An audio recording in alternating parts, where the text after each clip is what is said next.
sangat hebat. Dia adalah Profesor Dr. Kompol Setiawan. Beliau akan berbicara dalam 30 menit ke depan tentang menangkal radikalisme di perguruan tinggi. Dan saya kira beliau adalah orang terkenal yang tidak perlu saya perkenalkan, sebab memperkenalkan orang yang sudah terkenal itu hanya hasil ya, untuk membaca karya-karya yang ditulis oleh beliau. Kalau saya dapat kurikulum vitae beliau, tulisannya tidak hanya dalam bahasa Indonesia dan bahasa Arab, tapi ada juga tulisannya yang dalam bahasa Jerman, karena beliau S3-nya di Jerman ya, menghasilkan satu disertasi yang mengguncang dunia akademik saat itu dengan disertasi yang berjudul Al-Quran Kitab Sastra Terbesar, dan membuat heboh para penentang terhadap hermeneutik ya. Karena Prof. Khalid ini juga bisa disebut sebagai ilmuwan yang telah memperoleh ijazah sanad secara langsung tentang hermeneutika dari Profesor almarhum Nasir Hamid Abu Zaid. Saya kira tidak perlu berpanjang lebar, ya kita untuk menikmati materi yang akan diangkat oleh beliau dalam waktu 30 menit ke depan. Nanti kita lanjutkan dengan diskusi ya, dengan beliau, sehingga kita bisa memperoleh banyak hal dari pemikiran-pemikiran cerdas yang akan beliau utarakan dalam kesempatan yang berbahagia ini. Kiranya demikian Prof pengantar saya, waktu dan tempat saya persilahkan kepada Profesor. Terima kasih Mas Moderator. Dokter siapa tadi namanya Mas? Salam. Dokter Salam. Dokter Anyar ya? Anyar, masih amatir. Assalamualaikum warahmatullahi wabarakatuh. Yang belakang bisa lihat saya enggak? Bisa, lihat dari mana? Jadi karena yang belakang nggak bisa ngelihat, saya tak sambil berdiri enggak apa-apa ya? Ganggu tappingnya enggak Mas? Ganggu apa yang sedang di tapping sama jenengan, di record di situ enggak? Kalau saya berdiri enggak ya? Bismillahirrahmanirrahim. Alhamdulillahilladzi istabana saffati ibadihi isabatal haqqi wa ala sunnah. Wassalatu wassalamu ala sayyidina Muhammadin sallallahu alaihi wasallam minhu ta'ala wa minnah wa ala alihi wa ashabihi wa man tabi'ahu ajma'in alladzina tamassaku bil kitabi wa sunnah. Amma ba'du, yang sama-sama kita hormati dan kita muliakan segenap pengasuh ya pesantren modern Al-Yasini, wabil khusus Kiai Haji Mujibur Rahman namanya ya. Juga pembina Sekolah Tinggi Agama Islam Al-Yasini. Saya manggil beliau itu Ibu Dr. Ning Elvi Nurdiana. Saya kenal beliau sebagai wakil rektor 2 sebetulnya, bukan sebagai pembina STAI Al-Yasini. Saya pun juga kaget ternyata ada pesantren sebesar ini karena tahunnya hanya di UIN Maulana Malik Ibrahim Malang. Ketua STAI Al-Yasini beserta seluruh jajaran baik struktural maupun fungsional ya STAI Al-Yasini yang saya hormati, ibu bapak sekalian, para peserta halakoh yang saya muliakan yang tidak bisa saya sebutkan satu persatu, saudara moderator, Dr. Salam, betul salam ya? Salam. Saya ingin memberikan pengantar sedikit saja, dan nanti mudah-mudahan kita bisa kembangkan dalam dialog ya, karena tema tentang radikalisme, kemudian menangkal radikalisme, deradikalisasi itu sudah apa ya, sudah begitu jamak begitu ya. Jamak ya, bukan hanya jangan diganti i kan gitu. Jadi sudah begitu lumrah sebagai sebuah diksi ya, baik oleh akademisi, media ya, maupun ya termasuk juga pemerintahan gitu ya. Nah, oleh karena itu saya tidak ingin mendefinisikan apa itu radikalisme, apa itu sikap radikal gitu, dan bagaimana bahayanya.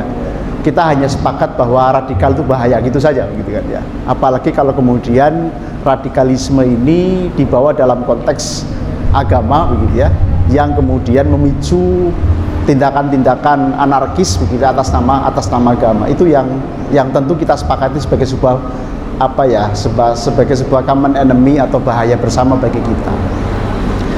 Nah, kalau kemudian ditanya apa strategi atau langkah apa yang bisa kita lakukan, terutama ya perguruan tinggi, untuk setidaknya meminimalisir ya faham keagamaan yang kemudian mempengaruhi ya tindakan-tindakan radikal ya atau aksi-aksi radikal dan anarkisme atas nama agama. Apa yang harus dimainkan oleh PTKI terutama begitu ya, terlebih khusus juga Sekolah Tinggi Agama Islam Al-Ilal ini.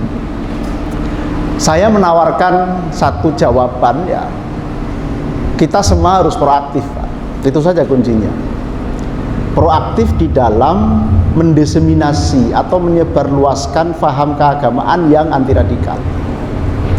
Harus mampu bersama-sama menyebarluaskan faham keagamaan yang menyejukkan, faham keagamaan yang lebih merangkul ya, faham keagamaan yang lebih memberikan pencerahan dan menyejukkan kepada masyarakat. Dan itu harus bareng-bareng.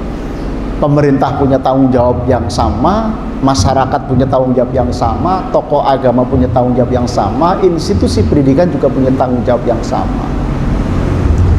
Lalu harus berangkat dari mana? Kalau boleh saya sedikit ya menyampaikan informasi yang saya dapatkan dari bacaan-bacaan yang ditulis oleh para ulama-ulama besar kita gitu ya, yang nanti itu bisa dijadikan sebagai starting point.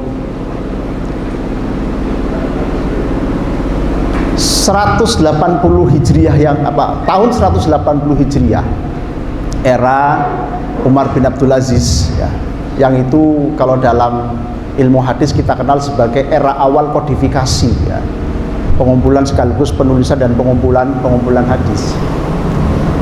Beliau sebagai seorang pemimpin, kalau dalam terminologi Jawa itu pemimpin yang waskito, karena sudah mengingatkan kepada kita ya. Ini saya dapatkan dalam Al-Mizanul Kubro Abdul Wahab Asy-Sya'rani ya, buku ini ya, ada kalimat begini: idza ra'aitum jama'atan yatanajawna sirran fi ma bainahum bi amri dinihim fashhadu anna dzalika dhalalun wa bid'atun. Seorang pemimpin di tahun 180 Hijriah, kalau sekarang 1442 kan berarti sudah lebih dari 1300 tahun yang lalu gitu ya. Ini sudah mewanti-wanti kepada kita, ketika kalian melihat sebuah komunitas, idza ra'aitum jama'atan, ketika kalian melihat sebuah komunitas, ya tanajawna sirran fi ma bainahum bi amri dinihim, yang mendiskusikan masalah agama tetapi sembunyi-sembunyi. Nek cara saiki ya takiyah lah, sistem sel begitu ya. Kalau jenengan ya, ketika kalian ya jenengan semua ini menyaksikan sekelompok orang komunitas yang seperti ini ya, nggak mau terbuka. Kalau ketahuan orang berbohong ya, demi kelompoknya. Lalu kata beliau, fasyhadu, yakinlah kalian ya, anna dzalika dhalalun wa bid'atun, yakinlah kalian bahwa kelompok masyarakat seperti ini pasti kelompok yang menyesatkan sekaligus juga bid'ah. Ini wanti-wanti ya, tadi berapa? 1200-an lah ya, lebih ya, kurang lebih 1200-an tahun yang lalu. Karena yang ngendikan ini Umar bin Abdul Aziz. Artinya beliau sebagai tokoh ya yang memulai kodifikasi hadis tentu sangat aware ya, tentu sangat paham dengan hadis yang kemudian dikoleksi oleh Imam Muslim dalam Sahih Muslim terkait dengan Khawarij. Nanti mohon bisa dicek ya di dalam Sahih Muslim. Ada sebuah hadis yang cukup panjang ketika bicara tentang Khawarij, yang prolognya adalah Perang Hunain ya, sebuah daerah di pinggiran agak jauh dari Mekah, antara Mekah dengan Taif setahu saya begitu ya.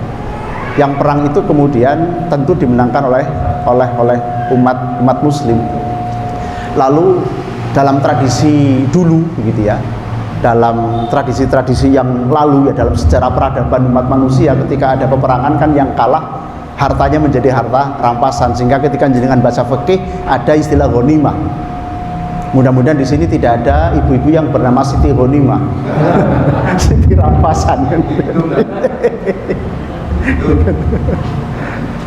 Jadi tibalah pembagian ghanimah tadi.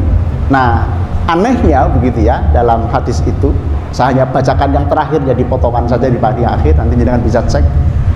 Pokoknya dalam pembahasan Khawarij di dalam Sahih Muslim, itu Rasulullah tidak memberikan ghanimah itu kepada para sahabat-sahabat senior, sanayirus sahabat. Sanayir itu bahasa saya, zamannya senior. Kalau junior zamannya yanayir. Jadi tidak diberikan kepada sahabat-sahabat senior, tapi justru diberikan kepada sahabat-sahabat junior yang baru bergabung, gitu ya. Nah, ada yang protes, mempertanyakan keadilan Rasulullah. Ya Rasulullah, i'dil, itu kalimat yang ada di dalam hadis itu. Sampai karena merasa dilecehkan, begitu ya, karena protesnya sedikit nada melecehkan, seolah-olah Kanjeng Nabi itu nggak adil. Umar bin Khattab sebagai, kita tahu, sama-sama tahu ya, punya karakter yang sangat keras, itu nggak terima. Sampai kemudian menyela, wahai Rasul, itulah biarkan orang ini menjadi tanggung jawab saya, tante aneh lah, gitu, dalam bahasa kita. Nah, Rasulullah tidak setuju, jangan, biarkan saja, bagaimanapun mereka, dia juga sahabatku. Tapi sambil mengatakan begini, inna hadza wa ashabahu yaqra'unal qur'ana la yujawizu hanajirahum yamruquna minhu kama yamruqus sahmu minar ramiyah. Ini redaksi hadisnya di Sahih Muslim begitu, insya Allah tidak salah. Panjang ya, tapi yang saya baca adalah akhirnya, inna hadza wa ashabahu yaqra'unal qur'ana la yujawizu hanajirahum yamruquna minhu kama yamruqus sahmu minar ramiyah. Ini kalau santri nggak hati-hati, Pak, ini pasti keliru memaknai. Karena ashab di situ kan jamannya sahabat, tapi ternyata yang dimaksud di situ bukan sahabat. Inna hadza, sesungguhnya orang ini, kata Kanjeng Nabi, wa ashabahu. Saya menggunakan metode intertekstuality namanya. Nah, dalam kajian akademik, intertekstualitas itu membandingkan teks satu dengan teks yang lain, sehingga saya baca syarah Sahih Muslim. Ternyata di situ yang dimaksud dengan ashab adalah ai dzurriyyatahu. Jadi sesungguhnya orang ini dan anak keturunannya yaqra'unal Qur'an, membaca Al-Qur'an, bahkan hafid. Tetapi la yujawizu hanajirahum, bacaan Al-Qur'annya, hafalan Qur'annya itu enggak sampai melampaui tenggorokannya.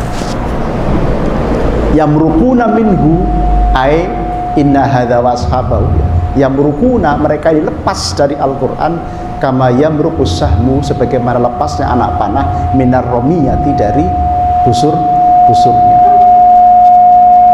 Jadi apa yang diindikakan oleh Kanjeng Nabi ini ditangkap oleh Umar bin Abdul Aziz, bahwa akan ada sebuah bahaya yang sangat luar biasa, sebuah kelompok ya, kalau dalam bahasa kita sekarang kelompok yang ultra tekstualis ya, kalau dalam bahasa kita sekarang ya, yang sangat ekstrim berpegangan kepada teks. Ini kalau tidak kita waspadahi, Pak, gerakan-gerakan mereka sekarang melalui jalur-jalur yang mereka punya yang sangat sophisticated. Mereka nggak pernah ngaji dengan jelas, tadi ya tertutup kan kajiannya. Tiba-tiba kemudian mereka punya stasiun ya, broadcast yang sangat kuat jaringannya. Lalu mereka sebar ya dengan bahasa-bahasa yang tentu sangat provokatif. Nek ora sekelompok dengan dia, tidak sekelompok dengan mereka dianggap salah, bahkan halal darahnya, dan seterusnya. Lalu dia yang kemudian mengisi ruang-ruang publik di media-media sosial. Dan tanda-tanda kelompok-kelompok ini biasanya musiman. Kalau di Indonesia itu biasanya menjelang pemilu. Karena sebagai alat untuk gitu ya, provokatif. Jadi prof itu ada dua, profesor sama provokator. Jadi sebagai alat provokasi. Nah, Kalau kita, ya tadi kembali, kalau kita insan perguruan tinggi ini tidak proaktif, tidak bersama-sama ya, menyebarluaskan konten keagamaan yang menyejukkan, ya, yang moderat, yang ideal ya dalam kajian-kajian kepesantrenan ya, maka di ruang-ruang publik itu akan kalah Pak dominasinya dengan kelompok yang tadi tertutup, yang takiyah ya, yang sistem sel, tapi mereka punya kekuatan broadcast yang sangat luar biasa, yang kemudian akan mempengaruhi dengan sangat mudah anak-anak muda kita. Kalau kita ini kan sudah generasi 30-an ke atas, yang tentu sudah tidak mudah lagi terpancing ya dengan sentimen keagamaan, kalau lebih rasional begitu ya. Tapi kalau anak-anak yang sedang labil, katakanlah usia-usia remaja, usia 17 tahun, di SMA, di madrasah aliyah, di SMK misalnya, lalu yang mereka tonton, yang mereka dapatkan di jaringan media-media sosial yang mereka ikuti, di Instagram, di Twitter, di berbagai macam media sosial adalah pandangan-pandangan yang bahaya yang saya ungkapkan tadi, maka ya akan makin subur Pak. Ya, kelompok-kelompok yang berfaham keagamaan radikal akan sangat subur ya, kelompok-kelompok yang kemudian karena iming-iming gitu ya surga, iming-iming bidadari gitu ya, gitu kan, mereka akan sangat mudah terpengaruh. Mengapa? Karena tadi ada keterbatasan akses informasi yang mestinya diberikan oleh para ahli, yakni kita-kita ini orang-orang di kampus-kampus perguruan tinggi Islam. Sehingga tidak ada cara lain menurut saya, kita mesti harus bersama-sama melakukan kontranarasi lah ya, istilahnya, memproduksi konten-konten yang positif. Cara yang paling sederhana, Facebook jenengan jangan hanya isi dengan pamer foto. Kadang-kadang kan pamer foto lagi di bandara ketemu sama siapa, lagi cium tangan kiai dipamerkan, lagi bikin sambel saja tampil di Facebook. Karena mohon maaf ibu-ibu jangan marah ya, itu kan saya tidak melakukan riset ya, hanya mengamati. Jadi pengamatan itu jauh di bawah riset gitu ya. Jadi orang yang sangat terampil menggunakan HP itu kaum ibu. Pengamatan Bu ya gitu. Jadi bukan riset ya. Mohon kalau seandainya salah ya enggak apa-apa. Jadi saya mengamati istri saya biar nggak salah gitu ya. Contohnya, wong lagi bikin sambel tangan kanannya ngulek gitu. Tangan kiri itu bisa WA-an, gitu kan? Bisa update status Facebook ya. Sekaligus bisa update status WA. Lagi ngapain? Itu kan luar biasa kreativitasnya gitu kan. Nah, ini menunjukkan ya betapa mudahnya ya informasi-informasi ya, dari yang informasi penting sampai yang sangat tidak penting gitu ya, itu menyebar ke jagat dunia maya tadi yang sangat cepat kemudian diabsorb atau diterima oleh generasi-generasi muda kita. Nah oleh karena itu, kalau misalnya ya jenengan punya akun Facebook, punya follower 1.500 misalnya ya, lalu seminggu sekali saja jenengan nulis kalimat pendek ya yang menyejukkan, menjadikan Islam itu betul-betul rahmatan lil alamin, contoh keseharian akhlaknya para kiai, misalnya kiai siapa yang jenengan lihat atau jenengan baca buku apa, satu kalimat saja tapi terus continue tiap minggu, saya kok yakin itu akan punya dampak. Karena akan menjadi second opinion, kira-kira begitu. Akan menjadi narasi yang bisa menjadi penyeimbang ya, bahwa anak-anak muda kita ini yang memang cara mereka berpikir, cara mereka mendapatkan informasi dan cara mereka belajar ini sangat jauh berbeda dibandingkan dengan kita para orang tua. Yang itu pun ya, saya menjadi makin kagum ya dengan ulama-ulama pesantren. Mbah Iksan Jambes ini kan menulis syarah ya Siratul Thalibin kalau saya tidak salah, karya Al-Ghazali ya. Itu beliau mengatakan begini, saya lupa halamannya tapi saya baca begini, likulli rijalin fannun, kalimat yang sangat pendek. Atau likulli rajulin fannun, mohon maaf. Jadi bukan rijal. Jadi beliau mengatakan likulli rajulin fannun. Ini kalau kita terjemahkan menggunakan matra atau kacamata psikologi, ya, akan kelihatan betul bahwa beliau sangat aware, sangat sadar dengan maziyah masing-masing orang. Jadi beliau sebenarnya ingin menyampaikan sebuah pesan kepada kita bahwa setiap orang itu punya keunggulan, punya potensi, punya passion yang berbeda. Sehingga tidak bisa kemudian satuan pendidikan hanya memiliki satu indikator menilai seseorang pintar atau tidak. Keliru besar kalau misalnya ya satuan pendidikan menilai, oh karena matematikanya nilainya 10 superior pintar. Enggak bisa begitu. Karena likulli rajulin fannun itu artinya masing-masing orang, masing-masing anak, masing-masing peserta didik ini punya kelebihan-kelebihan yang lebih di satu sisi, kurang di sisi yang lain, dan itu mencerminkan keseluruhan kita.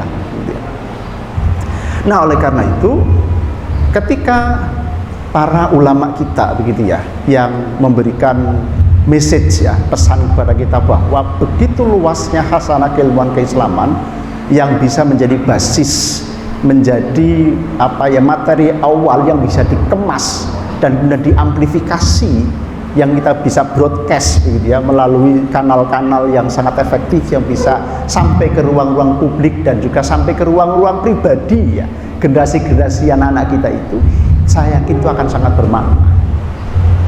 Jadi sekali lagi saya mendapatkan bahaya ya, tentang radikalisme tadi bukan dari tulisan orang barat, justru dari tulisan-tulisan ulama-ulama kita sendiri gitu ya. Benar bahwa tadi disampaikan Mas Salam ya, saya memang S2, S3 di Leiden dan juga di Jerman, tapi ya itu hanya bagian dari sejarah kehidupan saja begitu ya. Makin banyak membaca buku yang berbahasa Inggris, berbahasa Jerman ya, dan bahkan berbahasa Belanda, lalu saya makin banyak membaca kitab kuning gitu ya. Itu makin tidak terbanding, makin tidak kompatibel ya ilmu-ilmu para ulama kita dibandingkan dengan mereka-mereka yang ada di barat tadi. Ya sedikit cerita lah, kalau teman-teman PTKI lagi agak demam dengan hermeneutik misalnya ya. Ada Friedrich Schleiermacher misalnya ya, ada Emilio Betti, ada Hans-Georg Gadamer, ada Paul Ricoeur, ada Stanley Fish, ada siapa lagi, Ede Hirsch gitu ya, ada Jürgen Habermas wa ala alihim dan kawan-kawannya gitu ya. Ini kan sebetulnya ilmu baru, Pak. Gitu. Hermeneutika ya.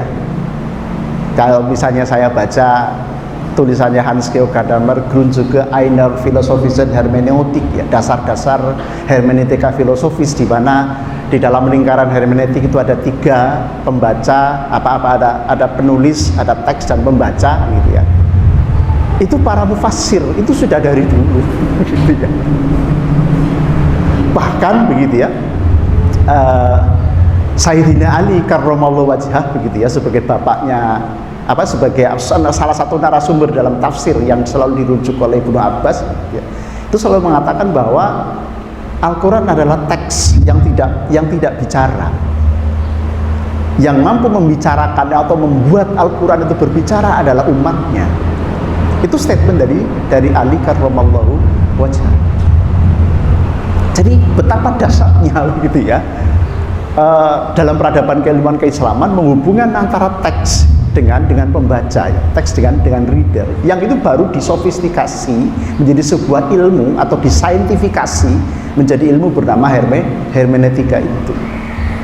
Yang tadi ada berbagai macam aliran, ada aliran romantis, ada aliran filosofis, ada aliran kritis ya, macam-macam, bahkan ada aliran feminis begitu ya.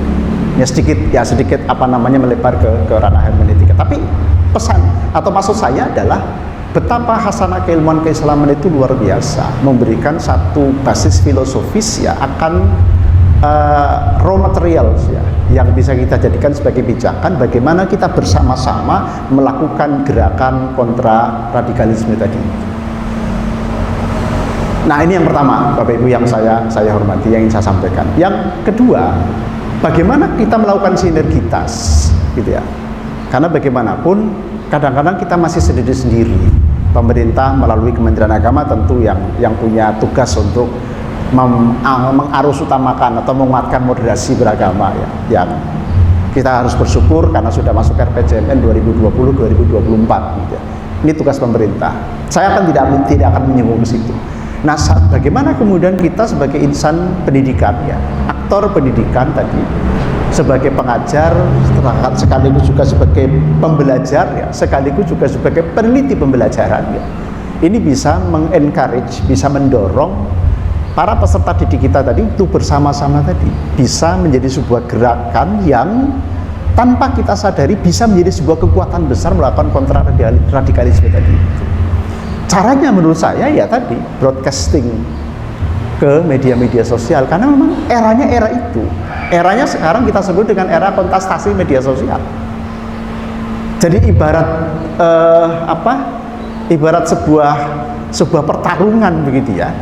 Kalau bala tentaranya makin banyak, kan harapan untuk keluar sebagai pemenang ini kan lebih besar. Dalam sejarah peradaban ya, kenapa bangsa dulu bisa besar, bangsa Romawi besar, bangsa Persia besar misalnya. Kemudian peradaban berganti ke kekhalifahan Islam dulu gitu ya. Mengapa menjadi besar? Kemudian juga di mana itu? Di Cina. Utara Cina, saya lupa, sudah tua. Mana Bu? Yang Cenggisan? Mongol, ya Allah, orang tuh sudah tua begini nih, kadang ingatannya itu masih susah gitu ya. Mongol bisa menjadi besar, itu kan karena kekuatan militer, kekuatan bala ya, bala tentara begitu ya. Nah, era fisik tentu sudah berakhir, gitu ya. Kalau Samuel Huntington mengatakan the clash of civilization, itu kan benturan peradaban, perang peradaban gitu ya. Nah, artinya era fisik, benturan fisik, era kekuatan militer katakan lebih itu, kalau kita melihat sejarah peradaban tentu sudah berakhir ya, gitu. Kita terakhir kekuatan militer kan pada perang dingin begitu ya, di tahun berapa, 80-an waktu itu. Nah, sekarang tentu yang dimaksud dengan kekuatan adalah kekuatan media. Mau tidak mau kita harus mengakui itu. Dan sampai hari ini menurut saya, mudah-mudahan teman-teman juga sepakat bahwa tidak ada satupun sebuah kekuatan, sebuah rezim yang mampu mengontrol media sosial. Nggak ada. Kalau media cetak masih lah begitu ya, masih ada sensor. Contoh negara yang masih melakukan sensor itu Brunei misalnya. Brunei itu kuat sekali negaranya karena kesultanan satu. Yang kedua kuat secara ekonomi begitu. Jadi siapapun yang hidup di situ ya harus manut begitu ya. Jadi media disensor. Sebelum terbit harus ada screening ya. Urusan agama ya, jenengan boleh percaya boleh tidak, di Uni Emirat Arab, di Abu Dhabi terutama ya, Abu Dhabi dan di Dubai begitu ya. Itu urusan agama betul-betul dikontrol oleh pemerintah. Seorang khotib ya, khotib khutbah Jumat ini tinggal membacakan naskah yang sudah disusun oleh pemerintah. Kementerian Wakaf yang bertanggung jawab menyusun. Jadi saya pernah diundang menghadiri ya di kementerian tersebut, menyaksikan betul ya. Satu, ada drafter yang nyusun topiknya yang akan minggu depan sampaikan oleh khotib itu apa topiknya. Lalu baru dinarasikan. Nah, rata-rata khotib-khotib ini kan banyak juga yang bukan dari negara-negara Arab, karena digaji di situ untuk menjadi imam. Maka naskah khutbahnya diharokati, gitu kan. Isim aju pesantren loh, gitu kan. Khutbahnya kalau Arab gundul itu diharokati, Pak, itu kan. Dan ada petugas khusus yang memberikan harokat. Jadi i'rabnya harus benar, iki nasab, gitu kan. Ini rofa begitu ya. Jadi begitu hari Kamis, naskah khutbah sudah dideliver ke semua masjid yang ada di Abu Dhabi sama di Dubai, di Uni Emirat Arab lah, sebagai sebuah negara begitu. Lalu khotib malam Jumatnya tinggal baca, besok paginya tinggal dibacakan. Jadi tidak ada improvisasi. Ini sebuah kontrol negara terhadap pesan keagamaan yang disampaikan melalui khutbah Jumat di dalam rangka menjaga keragaman. Ini negara di Timur Tengah seperti itu. Kita tidak mungkin meniru skema itu, gitu ya. Tentu banyak sekali alasan yang tidak perlu saya sampaikan, gitu ya kan. Nggak mungkin ya pemerintah gaji marbot, kan nggak mungkin, gitu kan. Kalau di sana akan digaji, gitu ya, itu kan. tadi jadi imamnya digaji, khotibnya tadi juga digaji gitu ya oleh negara. Sehingga memang pesannya adalah pesan-pesan yang menyejukkan, yang mendamaikan, yang menjaga keutuhan agar investasi tetap betah di situ. Nah, oleh karenanya lagi-lagi ya kemampuan untuk bisa mengontrol seperti ini kan terbatas. Nah, negara yang kuat pun yang seperti ini bisa mengontrol media dalam arti media yang dicetak begitu ya, pun tidak mampu mengontrol media sosial. Nah, apalagi ya seperti kita yang memang begitu ya tidak pernah ada kontrol secara ketat terhadap media dengan alasan memang kita negara yang demokratis begitu ya. Nah, oleh karena itu menurut saya ya satu-satunya strategi ya berkontestasi tadi dengan mengajak bala tentara yang lebih banyak. Siapa bala tentaranya? Ya orang-orang yang seide dengan kita melalui kanal-kanal media sosial. Jadi kalau orang perguruan tinggi keagamaan Islam ya, datanya seingat saya sekitar 700 perguruan tinggi keagamaan Islam dari sekolah tinggi, institut dan universitas begitu ya. Kalau yang negeri kan hanya 67 atau 68 sekarang. Ini punya komitmen yang sama tadi, melakukan hal yang sederhana, produktif, membuat konten-konten keagamaan yang menyejukkan begitu ya. Dengan caranya masing-masing tentunya. Yang senang puisi silakan bikin puisi.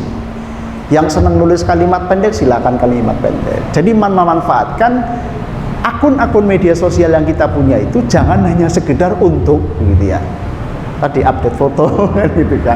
Ya update foto nggak apa-apa lah, lagi nyiram bunga di posting nggak apa-apa juga gitu ya. Tetapi yang lebih urgen menurut saya adalah bagaimana pesan-pesan keagamaan yang menyejukkan itu sampai kepada jejaring media sosial tadi. Karena siapapun kita, saya yakin kita punya follower sekecil apapun, sehingga kita sebetulnya adalah para influencer ya, dalam batasannya masing-masing. Lah kalau masing-masing kita adalah influencer tadi, lalu produktif dan bahasa pesantrennya istiqomah begitu ya, memproduksi pesan-pesan yang menyejukkan tadi, ya insya Allah pasti akan menambah bala tentara tadi ya di dalam mengkampanyekan, mempromulgasikan dan memperbesar pengaruh ya faham-faham keagamaan yang menyejukkan tadi itu, yang itu adalah sesuai dengan nafas Islam rahmatan lil alamin yang diajarkan para ulama-ulama kita terdahulu tadi.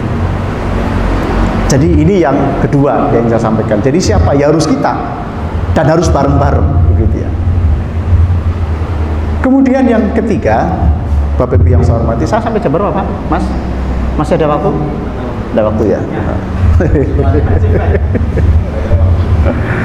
Yang ketiga gitu ya,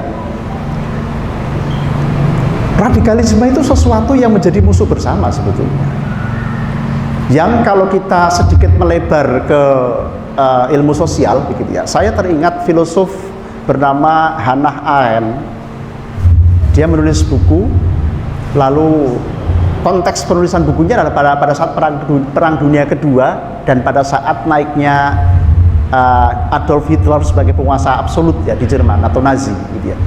Dia mengatakan bahwa akar dari radikalisme itu sebetulnya adalah perasaan ditinggalkan, perasaan tertinggal atau perasaan ditinggalkan. Bahasa asli dia adalah Gefühl der Verlassenheit. Itu Hannah Arendt ngomong begitu. Saya pikir ya, ini kok relevan ya. Kita sekarang lagi dihadapkan kepada tren budaya populisme, Pak. Orang media menyebutnya populisme. Apa itu populisme? Populisme itu adalah sebuah tindakan atau sebuah gerakan atau sebuah sikap yang tujuannya adalah ya mempopulerkan diri, sekaligus membuat sesuatu menjadi populer untuk mendapatkan banyak pengikut. Tentu banyak sisi positifnya, tetapi kata ilmuwan sosial, bahaya populisme juga lumayan besar.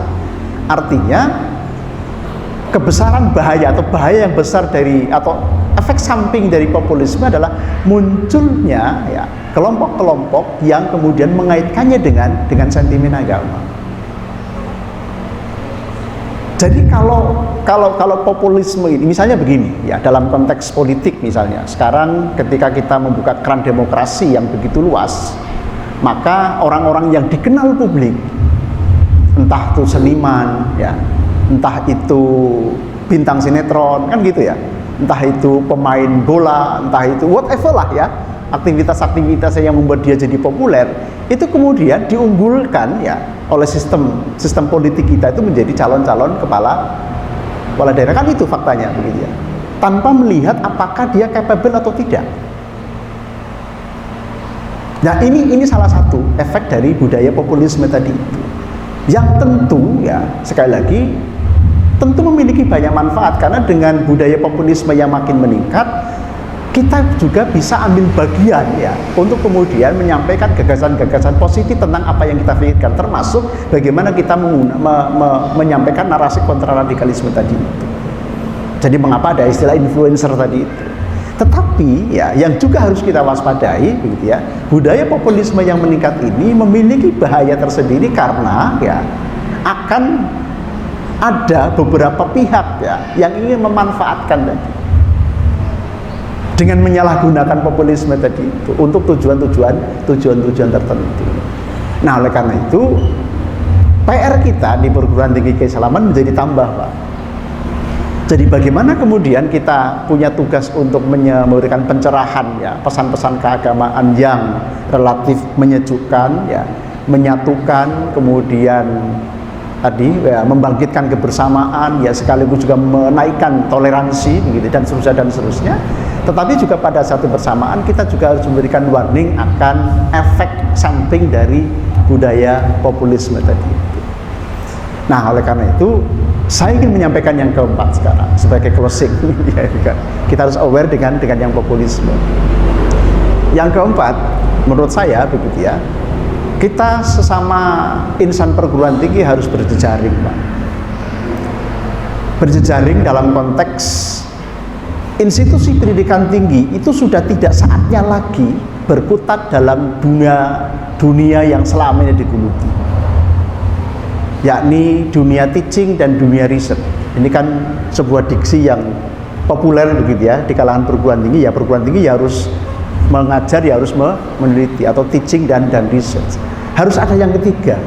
Ini sebagai closing ya saya sebelum kita nanti diskusi, yakni sebagai service university. Jadi harus punya segmen yang melayani, segmen pelayanan. Yang ini tentu ada kaitannya dengan apa yang tadi disampaikan di poin kedua, bahwa kita mesti harus bareng-bareng banyak memproduksi konten-konten keagamaan dan keislaman yang menyejukkan tadi. Nah, kalau itu kemudian berjejaring, ya, lalu perguruan tinggi masing-masing juga punya segmen yang ketiga sebagai sebagai service university, maka ini akan menjadi sebuah kekuatan yang sangat luar biasa. Karena kita akan mendulang kesuksesan lembaga pendidikan dalam sejarah peradaban dunia. Abbasiyah menjadi luar biasa, 6 abad menjadi peradaban dunia, itu karena ilmu, karena institusi pendidikan, karena karya-karya para scholar, para ulama yang sangat prolific, yang sangat produktif. Bayangkan seorang Al-Mizzi misalnya bisa menulis Tuhfatul Ashraf bi Ma'rifatil Atraf 27 jilid misalnya. Abu Nu'aim Al-Isfahani khusus spesifik menulis perilaku para sufi, bukan suka film ya, para ahli tasawuf dalam Hilyatul Auliya wa Tabaqatul Asfiya misalnya, berjilid-jilid. Inilah peradaban ya. Demikian juga dalam dunia ilmu pengetahuan seperti kedokteran begitu ya, kedokteran, kemudian biologi dan yang lain sebagainya begitu, termasuk teknologi bedah pada saat itu. Jadi peradaban ini ya menjadi sebuah imam ya di dalam sejarah dunia ini karena peran ilmu dan ilmuwan tadi. Penguasa sebagai salah satu segmen saja, karena memberikan restu ya bagi kebijakan-kebijakan yang menumbuh suburkan kegiatan-kegiatan keilmuan. Nah, menurut saya kalau kemudian kita mampu melakukan ini, jadi ada teaching, ada research, sekaligus ada service begitu ya dalam dunia pendidikan tinggi, dan lalu berjejaring ya menjadi sebuah komunitas ya yang sekarang ini jauh lebih mudah ya. Karena era kita sekarang ini tidak lagi penting kondisi atau lokasi geografisnya, itu nggak penting. perguruan tinggi boleh jadi di daerah terpencil, tapi asalkan bandwidth-nya tinggi gitu ya, jaringan internetnya kuat ya, itu akan dilihat dunia gitu ya. Karena kekuatannya adalah pada kekuatan jejaring tadi yang bisa mempromulgasikan, yang bisa menyampaikan kepada publik gitu ya, melalui jaringan-jaringan informasi yang tinggi. Jadi menurut saya sudah tidak eranya lagi ya perguruan tinggi keislaman, apalagi yang berada di pesantren ini kemudian merasa seperti bahasanya Hannah Arendt, perasaan ditinggalkan gitu kan. Sama sekali sudah tidak relevan. Kenapa? Karena kita berada di sebuah peradaban yang lokasi geografis tidak lagi penting.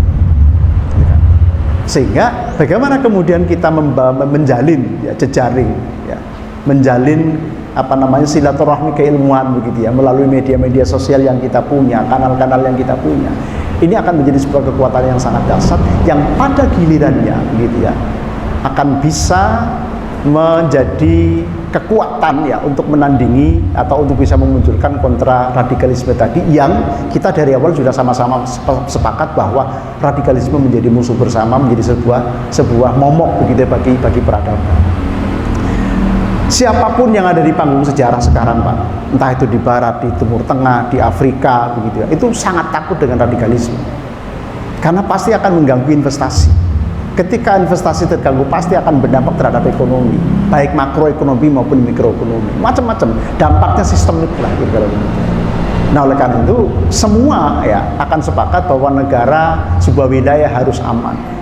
Karena apa? Dengan keamanan maka akan terjadi kehidupan ekonomi yang wajar ya, kemudian terjadi investasi yang juga baik dan pengembangan ekonomi yang juga baik. Sehingga sekali lagi kita bicara anti radikalisme atau menangkal radikalisme atau melawan radikalisme sebetulnya adalah concern dari semua ya, siapapun yang ada di dunia ini ya, karena mereka memiliki kepentingan yang sama untuk bisa tetap menjaga peradaban manusia tetap aman, tidak mau lagi terulang ya apa yang pernah terjadi di masa-masa yang lalu. Ya, kuncinya adalah kita bareng-bareng ya, perguruan tinggi harus tadi tidak boleh merasa ditinggalkan gitu ya, tidak boleh ada Gefühl der Verlassenheit ya, tapi harus betul-betul mampu tampil menjadi aktor.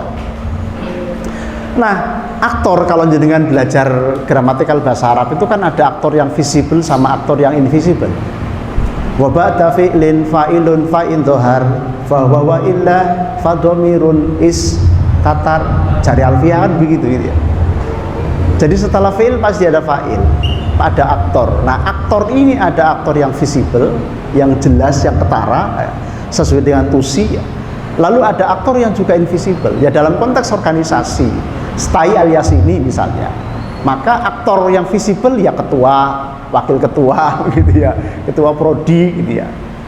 Nah, aktor-aktor yang invisible siapa? Ya pendidik dan tenaga kependidikan, ya dosen, ya karyawan, semuanya adalah aktor-aktor yang invisible, yang itu bisa bersama-sama. Nah, oleh karena itu sekali lagi begitu ya, kalau kita bicara manajemen, kita bicara organisasi, kita bicara tentang berbagai macam hal, ternyata rujukannya kok kita kuning gitu. Nggak usah kita kemana-mana gitu kan ya. Justru dari kitab-kitab kuning yang kita kaji, yang itu menunjukkan sebagai bukti yang sangat konkret betapa peradaban keilmuan keislaman yang disusun oleh para ulama-ulama kita itu memiliki nilai yang menurut saya tidak pernah lapuk oleh zaman. Tadi Mbak Isan Jampes supaya ketika menulis si Rajul Tolibin tadi itu likulli rajulin fandun. Saya membaca artikel psikologi terbaru di APA itu American Psychological Association, itu jurnal psikologi yang paling bergengsi lah di mata para psikolog. Itu juga nggak ada apa-apanya dibandingkan dengan likulli rajulin fandun tadi gitu. Dalam sekali itu kan. Rupanya saya setelah merenung kemudian melakukan analisis, melakukan semacam ya kajian-kajian perbandingan mengapa peradaban Islam sedemikian luar biasa. Ternyata ada kombinasi antara intelektualitas dengan moralitas. Jenenge ulama dulu itu ya ulama dalam arti pinter gitu ya, smart betul ya, cerdas, intelektualitasnya luar biasa, tapi juga sekaligus bener gitu. Gitu kan. Kita kan punya banyak orang pinter sebetulnya, tapi banyak orang pinter yang nggak blinger kan. Belum pinter yang bener kan itu. Tradisi pesantren mengajarkan itu. Tradisi pesantren mengajarkan itu. Coba aja nanti jenengan cek deh di tafsirnya Mbah Nawawi Banten. Ya, saya lupa ingat, tapi saya akan coba ingat ya. Di Muqaddimah itu kalau nggak salah begini, nanti bisa dicek ya sama jenengan. Qad amaroni ba'dul a'izzati indi an aktuba tafsiran lil Qur'anil Majid.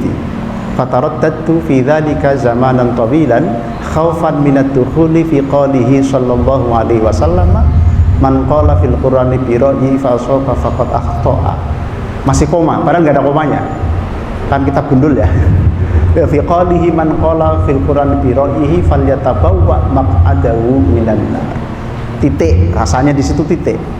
Fa'ajabtuhum ila dzalika lil iqtida'i bis salafi fi tadwilil ibqa'an lil khalqi wa laysa ala fi'li mazidun walakin li kulli zamanin tajdidun wa liyakuna aunan li wa lil qasidina mithli fa akhadtuhu minal futuhat al ilahiyati wa min mafatihil ghaibi wa min asirajil munili wa min tanwiril miqbasi wa min tafsiri abis su'udi wa sammaituhu murahlabi tafsirun Nawawi. Titik. Halaman pertama, jilid pertama, tafsir Munir yang biasa dipakai di pesantren.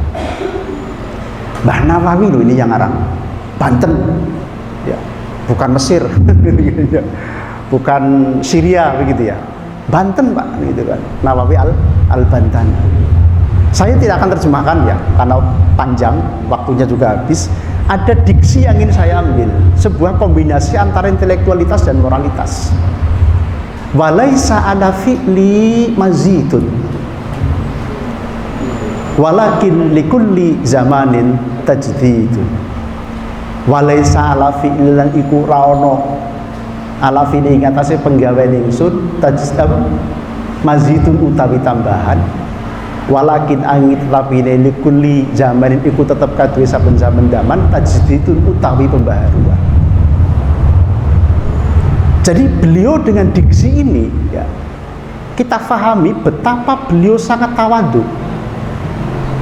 Itu ciri ulama. Tadi ini gak tawadhu itu ulama Pak. Kan? Ulama itu cirinya kudu tawadhu, kudu rendah hati gitu ya. Jadi kalau koar-koar di mana-mana gitu, nyalah-nyalah kayak wong, pasti dudu ulama, baru namanya itu kan gitu. Jadi ulama itu cirinya harus tawadhu. Tetapi di tengah-tengah ketawaduannya itu terimplied ya, atau tersirat dengan sangat jelas kepercayaan diri yang luar biasa. Dalam bahasa anak muda sekarang PDOD, percaya diri overdosis. Jadi seorang Nawawi Banten tadi ya, walaisa ala fi'li mazidun, tafsir yang saya tulis ini nggak ada yang baru kok, karena sudah ditulis oleh ulama-ulama sebelum saya. Wah, ini kan ditulis abad 19 di Masjidil Haram, yang itu pun ya diksi di pengantarnya saya ini diminta oleh para santri, para ulama-ulama yang ada di Masjidil Haram waktu itu untuk menulis tafsir, karena kita tahu beliau adalah salah satu imam besar di Masjidil Haram di abad itu.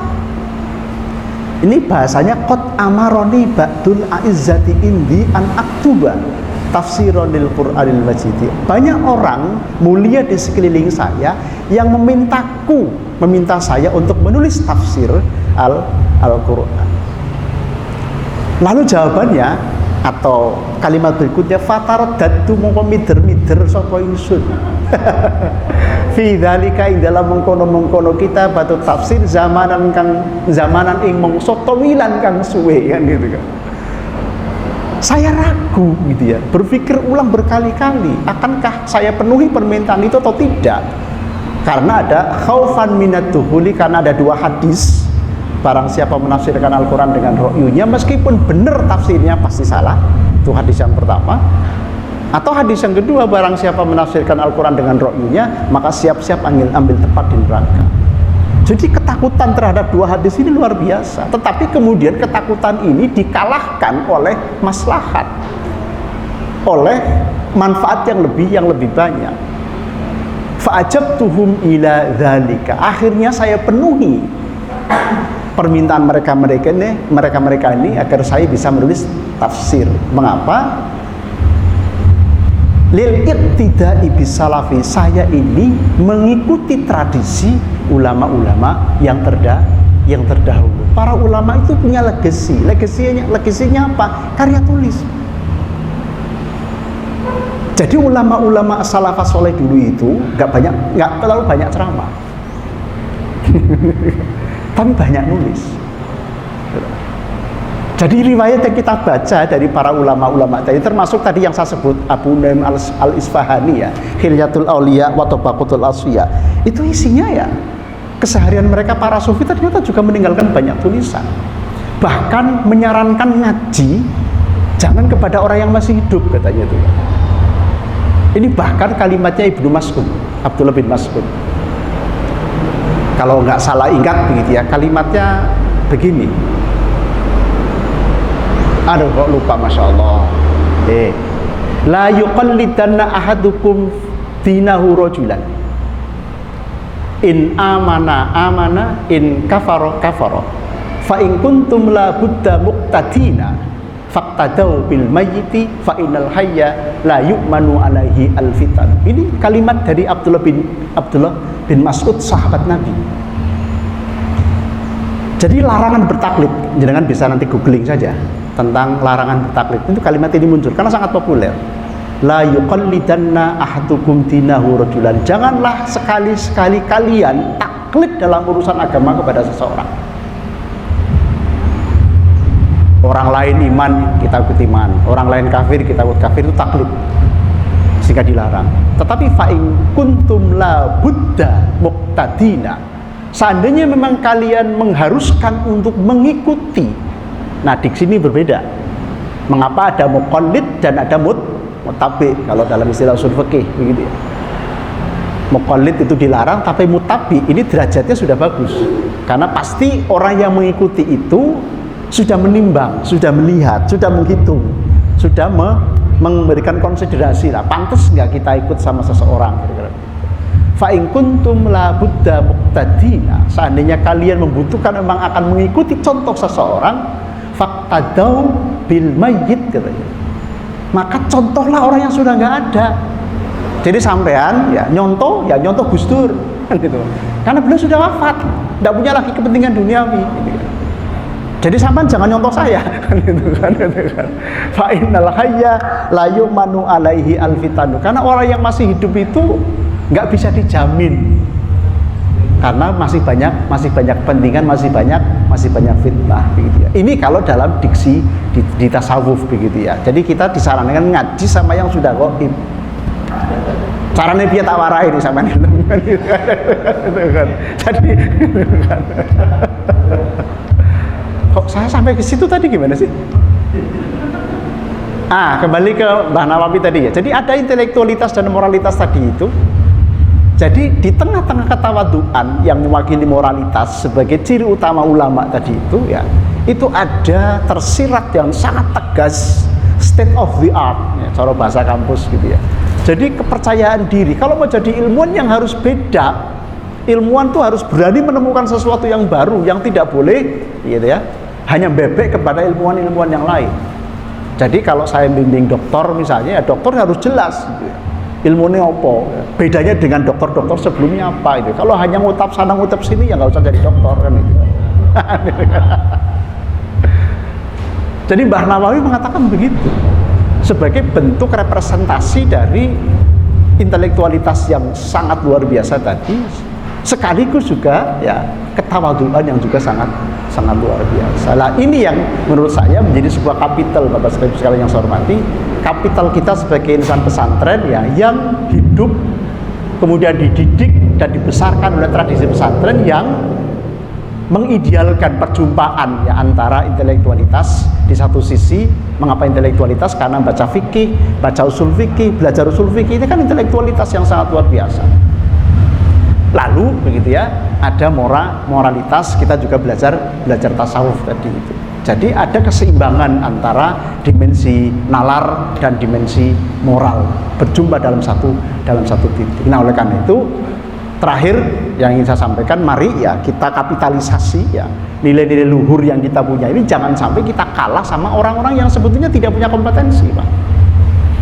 Kalau takiyah tadi, ngajinya nggak jelas, gurunya nggak jelas, sanatnya sekondi. Tapi karena kekuatan broadcasting kita biarkan, karena kita nggak proaktif ya. Jangan-jangan kita ikut berdosa, gitu kan? Karena membiarkan ya orang-orang yang tidak kompeten ya, bahasa santrinya orang-orang jahil begitu ya. Kemudian memberikan pengaruh karena kekuatan media sosial tadi. Sehingga kita yang bukan jahil gitu ya sedikit alim lah kira-kira begitu, dengan keilmuan kita harus banyak proaktif tadi untuk bisa melakukan kontra narasi untuk melawan radikalisme tadi. Saya kira ini sebagai pengantar dan mudah-mudahan nanti bisa diperkaya dengan diskusi. Saya akhiri, wallahul muwaffiq ila aqwamit thoriq. Assalamualaikum warahmatullahi wabarakatuh.